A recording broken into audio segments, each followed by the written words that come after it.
There's a room at Orfield Laboratories in Minnesota. It absorbs 99.99% of all sound. No hum, no air, no heartbeat echo, nothing. Most people can't stay in it for more than 45 minutes. Some last less than 30, not because anything happens to them, but because their brain, deprived of all external sound, starts generating its own hallucinations, internal noise, a growing irrational sense of dread. And here's the thing, you don't need an anechoic chamber to feel it. You feel it every time you sit in a quiet room and immediately reach for your phone. Every time you fall asleep to a podcast instead of silence. Every time you turn the TV on, not to watch it, but just to have something on. That's not distraction, that's avoidance. And today, we're going to talk about why. Most people assume that silence is simply the absence of noise. It isn't. To the human brain, silence is information. Specifically, it's a signal that something may be wrong. In nature, silence means the birds stopped singing,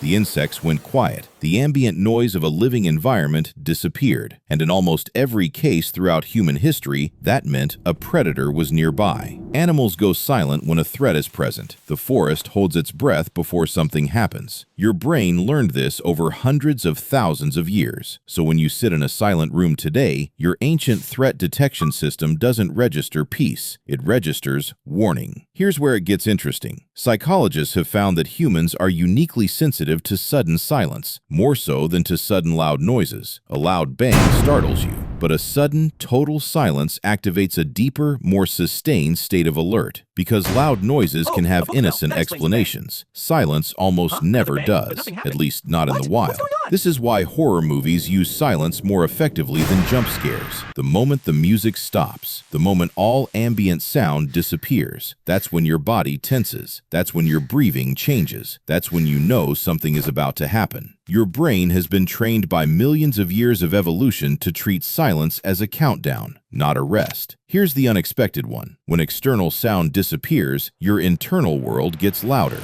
Your thoughts, your heartbeat, your breathing, the subtle hum of your own nervous system. For most people, this is deeply uncomfortable, not because those things are frightening, but because modern life is built around never having to hear them. We fill every gap. Music while we work, podcasts while we walk, TV while we eat, phones the moment we wake up. Psychologists call this experiential avoidance, the systematic elimination of internal experiences we don't want to sit with. And silence removes every tool we use to do that. In silence, you are alone with yourself, your unfinished thoughts, your unresolved feelings, the things you've been too busy to process. For many people, that is the real fear. Not silence itself, but what silence makes you hear. Now here's the fact that will stay with you. In 2014, a team of psychologists at the University of Virginia ran a study. They put participants alone in a room with nothing to do for 15 minutes. No phone, no book, no music, just silence and their own thoughts. 2/3 of participants reported the experience as deeply unpleasant. But here's the part that matters. When given the option, a significant portion of participants chose to give themselves mild electric shocks rather than continue sitting in silence. They chose physical pain over mental quiet. Psychologists called this the thinking aversion effect. The discomfort of being alone with your own mind, in silence, was more aversive than mild physical pain. Let that land for a moment. Here's why that happens. Silence doesn't just remove external noise, it removes external identity. When you're talking, working, listening, scrolling, you are defined by your activity. You are a person doing something. In silence, that scaffolding disappears. What's left is just you, your thoughts running without direction, your mind without a task, your sense of self without the constant reinforcement that activity provides. For people who have built their identity around being busy, productive, connected, silence feels like a kind of erasure. Neuroscientists have found that the default mode network, the brain system that activates during rest and self-reflection, produces more anxiety in people who rarely use it. In other words, the less practice you have with silence, the more threatening it becomes. A muscle that's never used doesn't just weaken.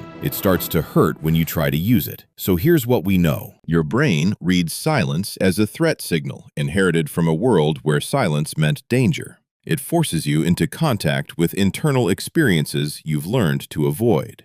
It strips away the external structures that define who you are. And for most people, that combination is more uncomfortable than physical pain.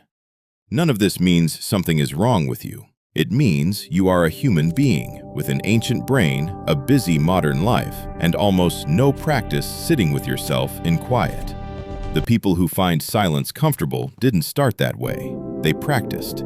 Not because silence is easy, but because everything your brain is running from in those quiet moments, the unfinished thoughts, the unresolved feelings, the uncomfortable self-awareness, is still there whether you hear it or not. Silence doesn't create those things, it just makes them audible. Fear of silence, fear of the dark, fear of flying. 3 very different fears, all produced by the same brain, all serving the same ancient purpose, keeping you alive in a world that no longer exists. Next in this series, we're going deeper into the fear of being alone, not loneliness, something more specific, the fear that arrives when there is no one else present, when the house is empty, when the silence and the darkness combine. If this video made you reach for your phone a little more slowly, share it with someone who keeps the TV on just to have something on, and subscribe, because every week we go deeper into the fears, the behaviors, the things about being human that nobody explains, and show you exactly what's happening in the brain that creates them.